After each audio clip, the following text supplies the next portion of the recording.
Baik, Assalamualaikum warahmatullahi wabarakatuh. Hari ini saya akan membuat video pembelajaran ya, buat teman-teman kelas B yang awalnya jam 10 ini ya, cuman saya telat 19 menit, jadi saya buat video pembelajaran saja. Jadi nanti teman-teman bisa lihat dan bisa dipantau melalui akun YouTube saya. Nah, hari ini saya akan jelaskan mengenai examination fractography. Jadi sebelum kita mempelajari mengenai pola patahan, fatik, dan seterusnya, hitungannya, kita mengenal dulu bagaimana cara mengenal suatu pola patahan. Nah, saya mulai saja ya.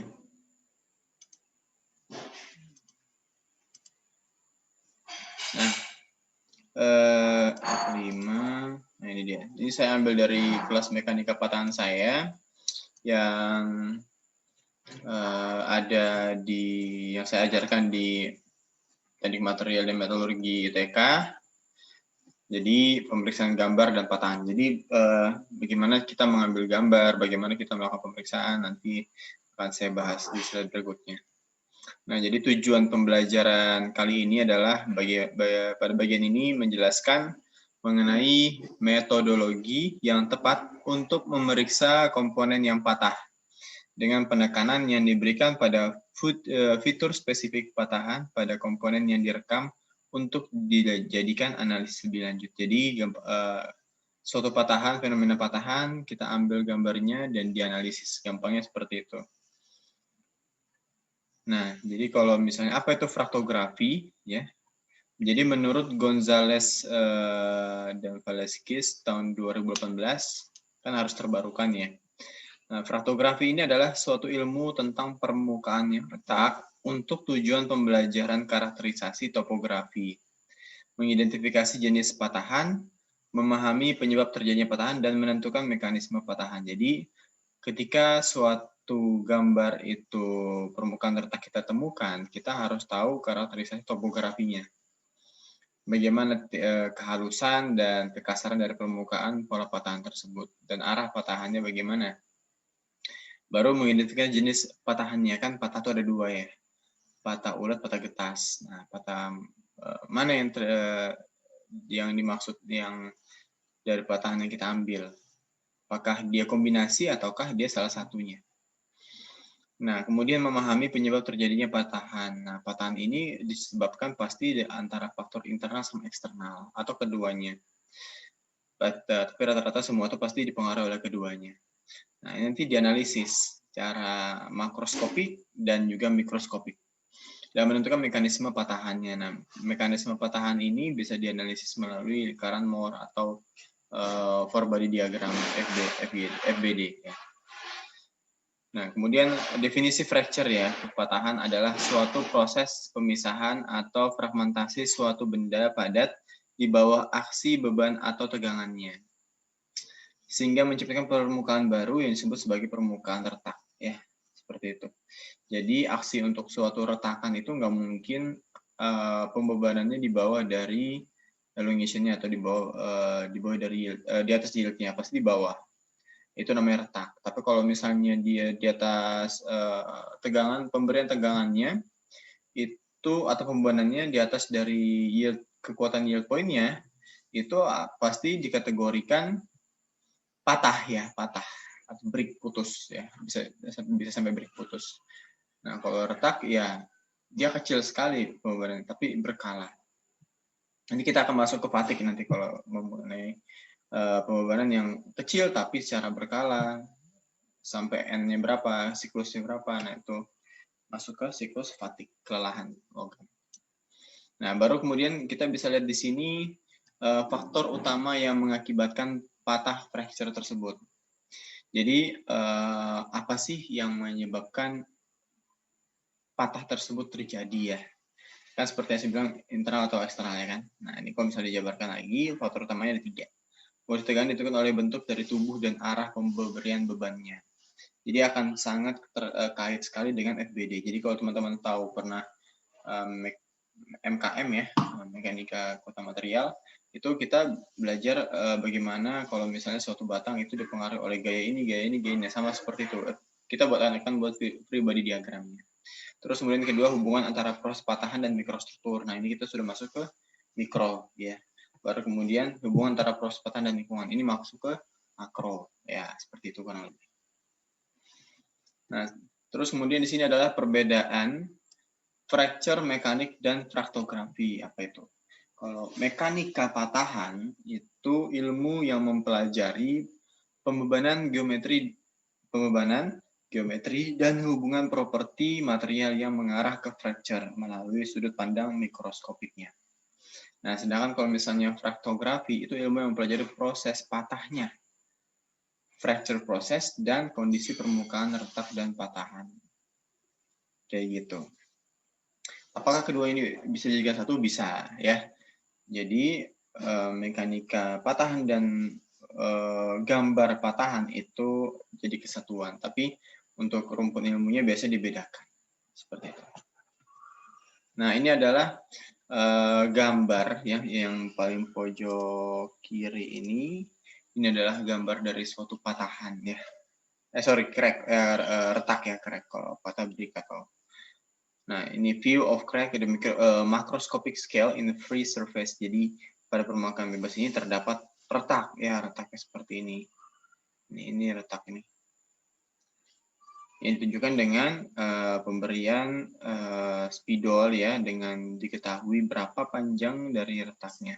Karena ini dia berbentuk shaft atau poros ya, dia menggunakan meteran, terus kemudian diukur kayak gitu.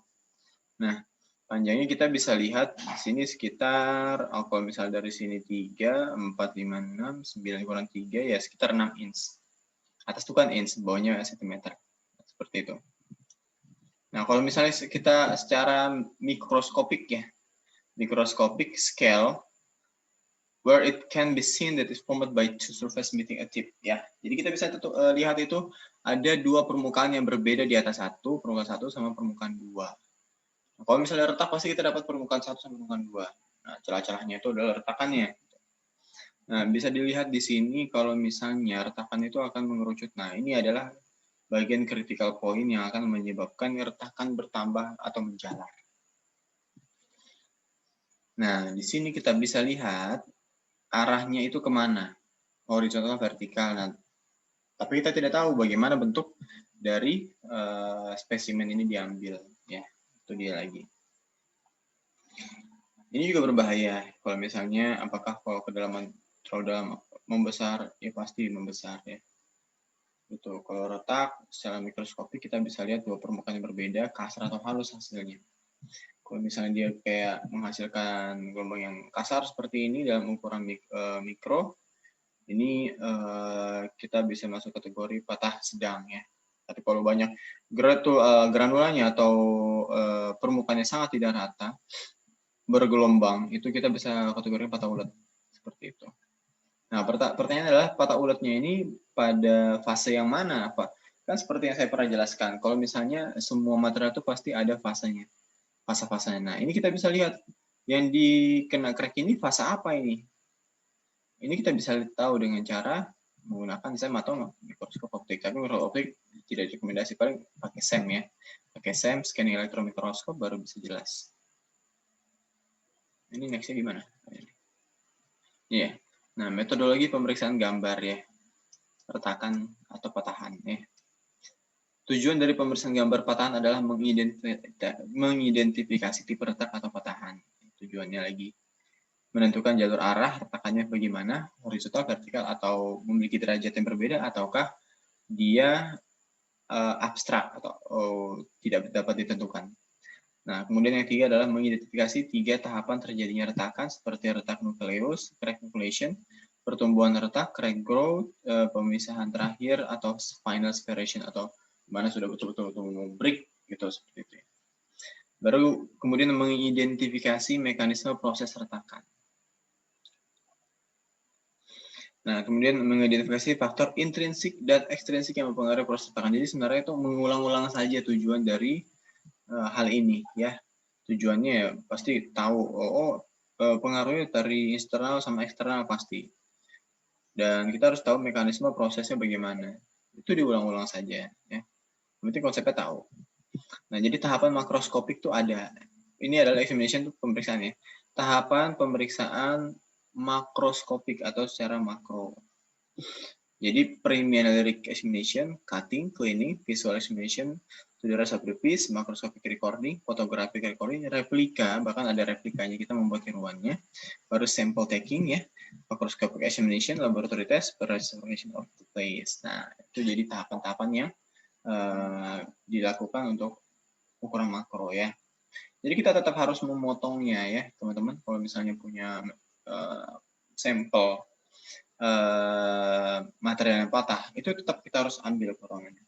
Nah, pengambil potongannya itu harus tepat, tidak boleh salah. Maksudnya, kalau misalnya ukurannya besar, ya kita ambil jangan pas bagian patahannya, percuma nanti dosisnya tidak akan bisa dianalisis, tapi kita ambil wilayahnya itu. Nah, kita potong pakai apa lagi? Nah, pemotongannya juga harus dipilih, ya kan? Nah, ini adalah gambar diagram alirnya lah ya. Kalau bisa dibilang ini bukan fishbone ya, diagram alir biasa. Preliminary cutting, cleaning, ya kita harus melakukan cleaning juga. Jadi bukan hanya memotong terus disem di etsa ya, nggak bisa kayak gitu. Kita harus cleaning juga. Pakai apa cleaningnya? Pakai chemical, larutan kimia, ataupun pakai abrasif ya, seperti amplas. Nah, baru kemudian detail makroskopik exam ya, pemeriksaan makroskopik, baik itu dengan penetran ataupun dengan apa namanya itu visual, dengan menggunakan mata saja. Baru di sini ada cutting for microscopic exam and test sample, baru di cleaning lagi. Detail microscopic exam, preservation, fracture surface and all fragments. Nah, seperti itu. Jadi preservation itu penting juga nanti setelah di akhir ya. Ini adalah cleaning and care of fracture, membersihkan dan menjaga fracture ya. Menjaga patahan, kok dijaga gitu, karena satu ya, fracture handling, cutting fracture place, fracture cleaning, preservation fracture itu penting. Karena kalau misalnya kita membiarkan suatu patahan itu terpapar udara, nanti dia akan mengalami korosi. Kita nggak tahu nanti fase apa yang terjadi pada retakan tersebut, ya nggak tahu nanti fasenya apa, percuma di examination ya, percuma diperiksa. Jadi kita harus tetap jaga dan membersihkannya. Nah, fracture handling, hal-hal yang dihindari untuk penanganan retakan ya. Apa saja? Jangan pernah mencoba menyatukan dua permukaan yang sudah patah ya, it's useless. Nggak boleh itu. Baru yang kedua, jangan memberikan tanda atau coretan pada permukaan retak. Tapi kalau untuk wilayahnya menunjukkan kalau misalnya itu bagian retakan, oke, nggak apa-apa. Tapi kalau misalnya memberikan tanda coretan pada permukaan retak, wah ini tepat ya. Kecuali kalau misalnya gini, teman-teman pengen examination untuk melakukan NDT, oh ini ada cacat di bagian sini, mau diambil sampelnya. Nah itu bisa pakai penetran, tapi penetran itu bisa dihilangkan, jadi nggak masalah. Pakai sunlight atau pembersih larutan kimia, ya. Dia basah, larutannya basah. Kan ada asam basahnya yang dibasah. Jangan menyingkirkan serpihan apapun dari permukaan, ya. Kalau misalnya ada tempelan entah dari las-lasan pada permukaannya, jangan disingkir tetap. Nggak boleh diabrasifkan, nggak boleh di bahasan itu nggak boleh dikelentein lah. Nah, baru kemudian jangan menggunakan peralatan yang keras atau tajam untuk retakan ya. Kalau sudah ketemu retakannya jangan dipatahin lah pakai pahat ataupun pakai congkel pakai hammer ya, atau ditumbuk pakai hammer, nggak boleh gitu. Jangan menyentuh permukaan retakan ya pasti. Jangan menggunakan air keras, acid liquid untuk membersihkan permukaan retakan atau patahan. Ya, itu juga penting tuh. Baru jangan menggunakan kain baju, tisu, atau kertas sabun saat membersihkan yang mampu meninggalkan bagian tertentu. Nah, pakai apa? Kain majun ya. Kalau mau bersihin dari noda, mau bersihin dari pasir, itu pakai kain majun kita. Kain majun yang biasa kalau teman-teman beli ke apa namanya tuh toko-toko, bilang aja kain majun per kilonya berapa. Biasa pakai itu. Nah, terus kemudian jangan menggunakan lem, perekat, atau apapun keretakan atau patahan ya. Nah, ini gambarannya. Kalau misalnya yang A itu adalah original fracture ya, patahannya bisa kita lihat, ini fase-fasenya bisa kita mitigasi. Nah, baru yang kemudian same fracture exposed to air. Nah, kalau misalnya patahannya kita expose atau taruh aja di ruang terbuka, akhirnya seperti ini dia mengalami korosi. Ya, butiran-butiran korosi, ini oksidasi, ini semua tidak akan bagus, jelek sekali nih, ya. Percuma ya. Baru same fracture with mechanical damage. Nah, kalau misalnya pakai mechanical, kenapa hatak atau bagiannya kurang bagus dipatahin aja. Nah, hasilnya seperti ini. Rusak, nggak bisa dianalisis, bro. Ya, baru ini corrosive fracture surface. Nah, akibat dari dibiarkan dari suatu patahan. Nah, kalau misalnya patahannya sudah lama, Pak, ya kita harus bersihin pakai kimikal, tapi harus hati-hati. Jangan sampai merusak bagian permukaan yang akan kita analisis. Sehingga tampilannya nggak seperti gambar A. Nah, gitu. Ya, intinya gimana caranya kita dapat gambar yang jelas untuk bagian patahan tersebut. Jadi untuk beberapa hal yang bisa dilakukan untuk memotongnya, cutting of fracture piece, yang memotong bagian retakan itu ada pakai blowtorch ya, banyak macamnya. Pakai las carbide, terus hand hacksaw, electric hacksaw. Hand hacksaw itu yang gergaji tangan gitu, baru electric hacksaw yang otomatis ya, pakai pelumas juga. Baru abrasive disc, diamond disc, water jet, electro erosion. Macam-macam pilihan tergantung budget kalian untuk memotong bagian retakannya. Nah, ini adalah hal-hal yang patut dihindari kalau misalnya kita motong ya. Pasti ada namanya heat damage atau pemotongan yang mengakibatkan panas pada permukaannya, sehingga bagian patahan itu malah jadi seperti ini. Kena mechanical damage, ya percuma ya, gagal nih. Nggak ketok nanti hasil semnya gitu ya. Mau dipaksa pun gagal ya. Jadi nggak boleh sampai seperti ini. Makanya kalau misalnya kita mau patahan kita belah ya, belah tuh udah salah sih. Ya kan dia misalnya patahnya gini, kita mau belah bagian sini ya kan supaya dapat struktur mikronya. Kita boleh pakai gergaji tangan, tapi nggak boleh diteruskan sampai dia panas, mengalami heating di situ. Kalau misalnya dia mengalami heating, dia akan mengalami pengerasan seperti yang saya bilang. Kalau misalnya satu logam mengalami pemanasan sedikit saja, dia akan merubah struktur fasenya. Entah itu menutupi ataupun semakin kecil, semakin besar, atau malah kabur gitu. Gambarnya pasti kayak gitu. Jadi hati-hati kalau misalnya menggunakan hand hacksaw ya, pakai gergaji tangan, itu efeknya sangat cepat untuk merusak fase-fase yang akan kita analisis. Nah, fracture cleaning membersihkan patahan, jadi pakai blow off, brushing, cleaning immersion of soaking, cleaning of deterjen, yang paling gampang itu deterjen. Nah, tapi tidak bisa pakai rinso cair ya, harus pakai rinso serbuk. Kenapa rinso serbuk? Karena dia mengabrasifkan bagian permukaan yang akan kita itu lebih baik dia kalau serbuk dibandingkan cair. Baru ada cathodic cleaning, chemical cleaning, banyak pilihannya ya. Jadi kalau misalnya mau hemat ya pakai ini aja cleaning with detergent seperti itu. Jadi kalau hindari material yang akan dilakukan fractografi di SEM sesudah dibersihkan dari oksidasi udara bebas ya. Jadi harus dibungkus itu, nggak boleh terpapar udara bebas atau bahasanya dibungkus lah supaya nggak kena angin gitu. Ini adalah top water, timer, power source, breaker. Ini pakai gampangnya ini adalah sistemnya ultrafiltration ya.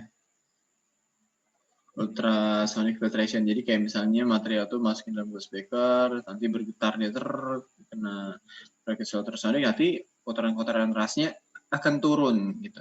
Nah, ini juga bisa salah satu solusi.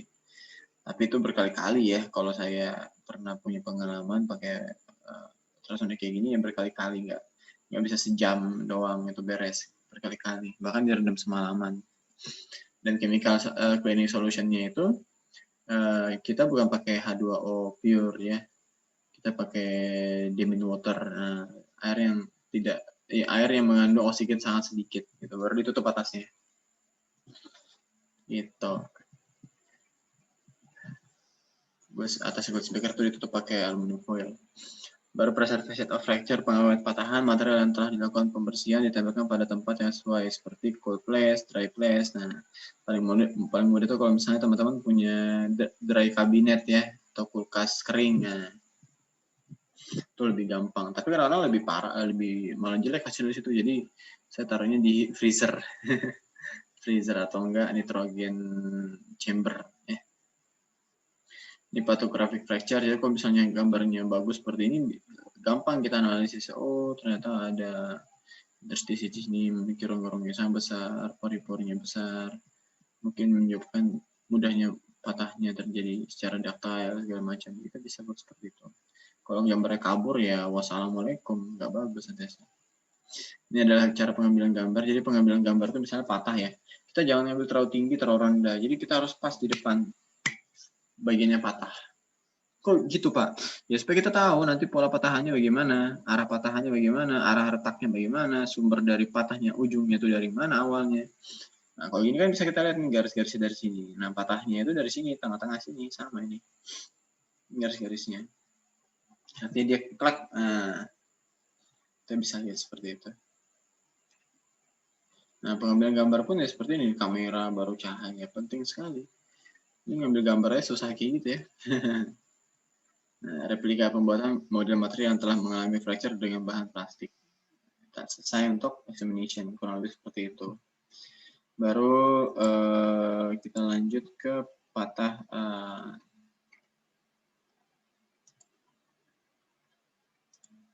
bagian berikutnya. Ini adalah elemen fractiografi ya, elemen-elemennya, bab ketiga. Oke, we go to the next slide. Ini penjelasannya pada elemen fracture, bab dimulai dari penjelasan tentang klasifikasi dari fracture. Mekanisme fracture dan deformasi plastis, aspek dari fracture adalah model patahan, ciri-ciri utama pemeriksaan mikroskopik patahan, urutan retakan dengan inisiasi cracking. Jadi ini adalah bedanya patah ulet sama patah getas ya. Ini brittle fracture. Kita nggak akan nemu yang namanya ductile ya. Jadi butuh garis offset. Itu brittle fracture. Tapi kalau misalnya ductile fracture ya dari yield point sampai dengan break ya itu udah masuk ke ductile fracture gitu. Meskipun dengan kondisi-kondisi yang berbeda. Itu ada necking segala macam, ya kan? Jadi ini bisa dianalisis nih kalau misalnya buat definisi apa yang dimaksud brittle fracture, apa yang dimaksud ductile fracture.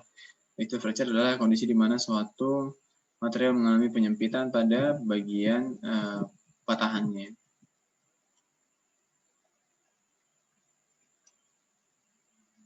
Nah, ini adalah jenis-jenis mekanisme patahan secara umum. Jadi ada overload, fatigue, stress, corrosion cracking, creep, hydrogen induction cracking, dan radiasi cracking. Nah, ini adalah patahan dapat diklasifikasikan menurut mekanika mikronya berdasarkan pertumbuhannya dan bentuknya. Jadi ada belahan, cleavage, ada aliran plastik, plastic flow, dekohesi sama decohesion. Coalescence void coalescence ya. Ini adalah bagian dari SB Maps Fracture Mechanics-nya, skematiknya. Representation not showing actual data. Ini adalah tegangan peregangan. Nah, di dapatnya ini adalah transgranular ya. Ada rupture sama creep intergranular.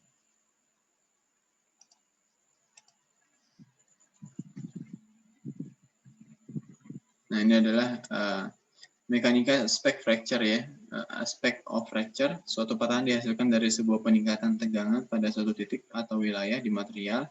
Patah terjadi dari proses pecahnya ikatan antar atom yang berlangsung secara terus-menerus hingga membentuk suatu permukaan baru.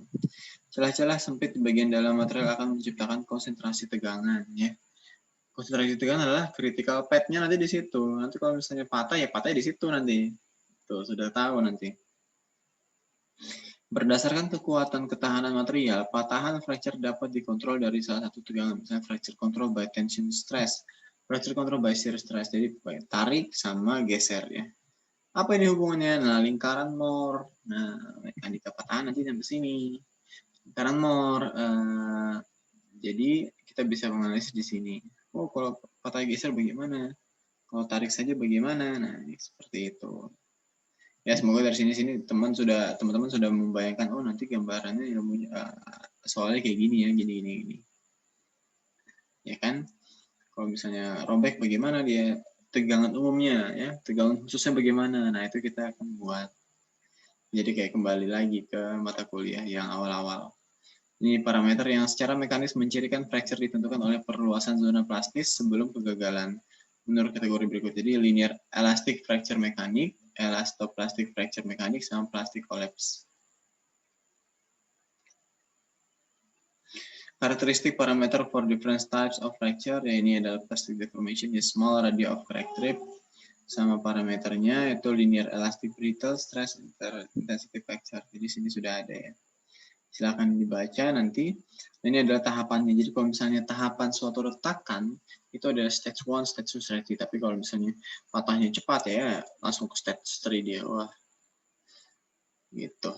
Jadi kalau misalnya ada load ya, ketarik gitu ya.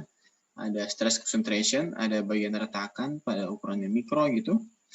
Itu dikategorikan sebagai nucleus ya, nucleusnya. Baru dari nukleus tersebut nanti akan merambat menjadi propagasi. Baru propagasi, baru final failure di situ terjadi. Jadi sudah ketahuan nanti. Nah, crack front zone-nya bagaimana? Kalau misalnya di awal ya masih runcing-runcing, tajam-tajam ya, kasar. Tapi kalau sudah propagasi akan menunjukkan arahnya, arah dari perambatan retakan. Baru kemudian yang hitam ini adalah prosesi dari patah keseluruhannya. Seperti itu. Ini adalah stage ya, tahapan-tahapan dari patahan ya, fracture prevention, crack toleransi, life prediction, sama material design. Nah, seperti itu ya kurang lebih ya, fracture line, garis patahan, segala macam. Jadi yang kita pelajari sini adalah pertama kita load or stress atau tahapan dari suatu retakan ya. Baru kemudian ada juga karakteristik parameter for different types of fracture. Jadi parameter karakteristik parameter dari tipe-tipe yang berbeda dari patahan ya.